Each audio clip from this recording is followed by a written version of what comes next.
بسم اللہ الرحمن الرحیم۔ درود و سلام ہو محمد و آل محمد پر۔ السلام علیکم۔ بیست خبر نامہ میں خوش آمدید۔ نظر ڈالتے ہیں 30 جنوری رات 8 بجے کی اہم ملکی اور عالمی خبروں پر۔ معاون خصوصی صحت ڈاکٹر ظفر مرزا کا کہنا ہے کہ چین میں 4 پاکستانی طلبہ میں کورونا وائرس کی تصدیق ہو چکی۔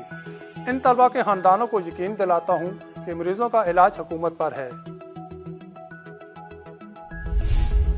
سعودی عرب کی جانب سے یمن کے مختلف علاقوں پر حملوں کے بعد بالآخر انصار اللہ نے جوابی کارروائی کرتے ہوئے سعودی عرب کی اہم اور معروف تیل کمپنی آرامکو اور ابہا کے ایئرپورٹ سمیت دیگر اہم مقامات پر میزائلوں کی بارش کر دی ہے۔ رہبر معظم انقلاب اسلامی سید علی خامنہئی کی ٹویٹر اکاؤنٹ سے مسئلہ فلسطین اور صدی کے ڈیل سے متعلق بیان نشر کیا گیا ہے کہ صدی کی ڈیل ہرگز پوری نہیں ہوگی اور مسلم ریاستیں کبھی اس سے کامیاب ہونے کی اجازت نہیں دیں گی۔ سعودی عرب نے ایسے حالات میں امریکی دھمکی کے سامنے سر تسلیم ہم کر لیا کہ جب پوری دنیا میں اس شرمناک ڈیل کے خلاف بڑے پیمانے پر احتجاج کا سلسلہ جاری ہے۔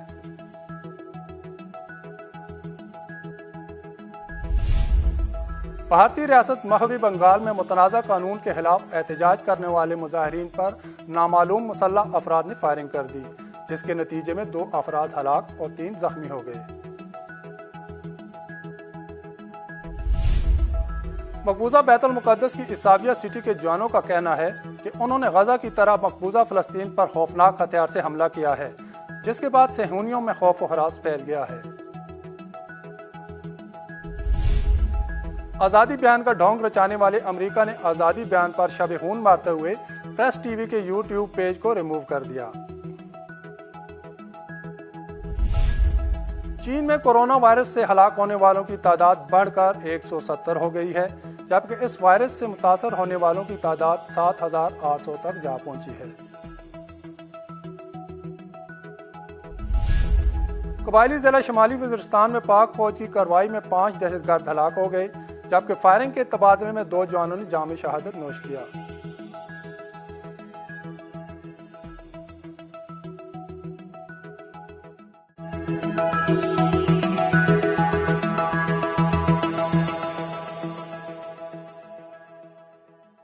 اور اب خبریں تفصیل کے ساتھ۔ معاون خصوصی صحت ڈاکٹر ظفر مرزا کا کہنا ہے کہ چین میں 4 پاکستانی طلبہ میں کورونا وائرس کی تصدیق ہو چکی۔ ان طلبہ کے خاندانوں کو یقین دلاتا ہوں کہ مریضوں کا علاج حکومت پر ہے۔ رپورٹ کے مطابق ڈاکٹر ظفر مرزا نے پریس کانفرنس کے دوران کہا ہے کہ میرا وزارت خارجہ اور چین میں پاکستانی سفارتخانے سے رابطہ ہے۔ چین میں تمام پاکستانی طلبہ سے پاکستانی سفارتخانے کا عملہ مستقل رابطے میں ہے۔ ڈاکٹر ظفر مرزا کا کہنا ہے کہ پاکستانی طلبہ جن کو چین میں کورونا وائرس ہوا ہے ان کی صحت بہتر ہو رہی ہے۔ کانفیڈینشیل ہونے کے ناطے ہم ان 4 طلبہ کے نام نہیں بتا رہے۔ Hubei university of arts and science میں زیر تعلیم طلبہ نے سوشل میڈیا پر وائرل ویڈیو میں بتایا کہ ان کی یونیورسٹی شانگ یانگ میں واقع ہے، جو کورونا وائرس سے سب سے زیادہ متاثر ہونے والے شہر ووہان سے 2 سے 3 گھنٹے کے فاصلے پر ہے۔ سعودی عرب کی جانب سے یمن کے مختلف علاقوں پر حملوں کے بعد بالآخر انصار اللہ نے جوابی کارروائی کرتے ہوئے سعودی عرب کی اہم اور معروف تیل کمپنی آرامکو اور ابہا کے ایئرپورٹ سمیت دیگر اہم مقامات پر میزائلوں کی بارش کر دی ہے۔ یمنی فوج نے منصور ہادی کے جنگجوؤں کے خلاف البنیان المرصوص کے نام سے بڑا آپریشن شروع کر دیا ہے۔ یمنی فوج کے ترجمان بریگیڈیئر جنرل یحییٰ سریع کے مطابق انصار اللہ نے سعودی عرب کے اندر پہلے سے معین اہداف کو ٹارگٹ بنایا ہے۔ میزائل حملے میں صوبہ جیزان میں واقع سعودی تیل کمپنی آرامکو، ابہا کا ایئرپورٹ، خمیس مشیط میں واقع فوجی اڈہ اور بعض دیگر حساس مقامات کو نشانہ بنایا گیا ہے۔ تاہم تیل کمپنی آرامکو کے دفتر سے تاحال کوئی وضاحتی بیان سامنے نہیں آیا ہے۔ دوسری جانب جنرل یحییٰ سریع نے مزید کہا کہ البنیان المرصوص آپریشن کے دوران نہم ضلع میں 2500 کلومیٹر کا علاقہ دشمن سے آزاد کرا لیا ہے۔ یاد رہے کہ عرصہ پہلے انصار اللہ نے دھمکی دی تھی کہ سعودی عرب کی جانب سے جارحانہ حملے بند نہ ہوئے تو انصار اللہ آرامکو سمیت سعودی عرب کے 6 اہم مقامات کو نشانہ بنائے گی۔ جنرل یحییٰ سریع کی جانب سے پریس کانفرنس میں بتائے گئے اہداف انصار اللہ نے پہلے ہی میڈیا میں نامزد کر کے بتا دیے تھے۔ رہبر معظم انقلاب اسلامی سید علی خامنہئی کی ٹویٹر اکاؤنٹ سے مسئلہ فلسطین اور صدی کے ڈیل سے متعلق بیان نشر کیا گیا ہے کہ صدی کی ڈیل ہرگز پوری نہیں ہوگی اور مسلم ریاستیں کبھی اس سے کامیاب ہونے کی اجازت نہیں دیں گی۔ تفصیلات کے مطابق قائد انقلاب اسلامی حضرت آیت اللہ خامنائی کے نام سے چلنے والے ٹویٹر اکاؤنٹ نے 16 جولائی 2018 کو مسئلہ فلسطین اور صدی کی ڈیل سے متعلق ایرانی سپریم لیڈر کے اظہارات کے 6 حصے کو دوبارہ نشر کرتے ہوئے لکھا ہے کہ فلسطین کے خلاف امریکی حکام کے حاسمانہ اقدامات کے باوجود پھر بھی اللہ رب العزت کی مدد سے صدی کی ڈیل کامیاب نہیں ہوگی۔ انہوں نے مقبوضہ بیت المقدس کو اسرائیل کا غیر منقسم دارالحکومت رکھنے کے فیصلے کو غلط اور بے جا فیصلہ قرار دیا۔ اس کے علاوہ ایک اور ٹویٹر پیغام میں ایرانی سپریم لیڈر کے اظہارات کو دوبارہ شائع کرتے ہوئے کہا ہے کہ مسئلہ فلسطین ایک ناقابل فراموش مسئلہ ہے اور فلسطینی قوم سمیت تمام مسلمان قومیں صدی کی ڈیل کے عدم نفاذ کے لیے کسی بھی کوشش سے دریغ نہیں کریں گی۔ یہ بات قابل ذکر ہے کہ امریکی صدر ڈونلڈ ٹرمپ نے ناجائز صہیونی ریاست کے وزیر اعظم نیتن یاہو کے ساتھ وائٹ ہاؤس میں مشترکہ پریس کانفرنس میں مشرق وسطیٰ میں قیام امن کے لیے اپنا منصوبہ پیش کیا۔ وائٹ ہاؤس میں منعقدہ اس تقریب میں فلسطین کے کسی نمائندے کو مدعو نہیں کیا گیا، جبکہ تقریب میں عمان، بحرین اور متحدہ عرب امارات کے سفیروں نے شرکت کی۔ سعودی عرب نے ایسے حالات میں امریکی دھمکی کے سامنے سر تسلیم ہم کر لیا کہ جب پوری دنیا میں اس شرمناک ڈیل کے خلاف بڑے پیمانے پر احتجاج کا سلسلہ جاری ہے۔ اطلاعات کے مطابق سعودی عرب کے امریکہ نواز بادشاہ شاہ سلمان بن عبدالعزیز نے امریکی صدر کی جانب سے مشرق وسطیٰ میں اسرائیل اور فلسطین کے درمیان تنازع کے خاتمے کے لیے امن منصوبہ ڈیل آف سینچری پیش کرنے اور فریقین کے درمیان امریکی سرپرستی میں مذاکرات کو حوصلہ افزا قرار دیتے ہوئے امریکہ کے بدنام زمانہ صدر ٹرمپ کی کاوشوں کو سراہا ہے اور مسئلہ فلسطین کے حل کے لیے کی جانے والی تمام مثبت اور جامع کاوشوں کی حمایت کا یقین دلایا ہے۔ خیال رہے کہ صدر ٹرمپ نے واشنگٹن میں اسرائیلی وزیر اعظم نیتن یاہو سے ملاقات میں مشرق وسطیٰ امن منصوبہ پیش کیا، جس میں اسرائیل اور فلسطین کو 2 الگ ریاست بنا کر پیش کیا گیا ہے۔ مقبوضہ بیت المقدس کو اسرائیل کا اٹوٹ دارالخلافہ قرار دیا ہے۔ فلسطینیوں نے اس ڈیل اور صدی معاملے کو مسترد کر دیا ہے۔ بھارتی ریاست مغربی بنگال میں متنازع قانون کے خلاف احتجاج کرنے والے مظاہرین پر نامعلوم مسلح افراد نے فائرنگ کر دی، جس کے نتیجے میں 2 افراد ہلاک اور 3 زخمی ہو گئے۔ بھارتی میڈیا کے مطابق ریاست مغربی بنگال میں مودی سرکار کی جانب سے منظور کیے گئے شہریت ترمیم قانون کے خلاف مظاہروں کا سلسلہ جاری ہے۔ تاہم مغربی بنگال کی اسمبلی کی جانب سے متنازع قانون کے خلاف قرارداد کی منظوری کے بعد مظاہروں میں تیزی آ گئی ہے۔ مغربی بنگال کے ضلع مرشد آباد میں نامعلوم مسلح افراد نے مظاہرین پر اندھا دھند فائرنگ کر دی، جس کے نتیجے میں 2 افراد ہلاک ہو گئے۔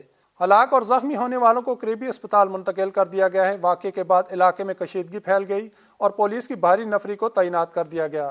گزشتہ ماہ مودی سرکار نے ایک بل منظور کیا تھا جس کے تحت پاکستان، بنگلہ دیش اور افغانستان سے بھارت آنے والے ہندو، جین، سکھ اور عیسائی تارکین وطنوں کو طوع شہریت دینے کی بات کی گئی ہے، لیکن مسلمانوں کو محروم رکھا گیا ہے، جس پر بھارت میں احتجاجی مظاہرے جاری ہیں۔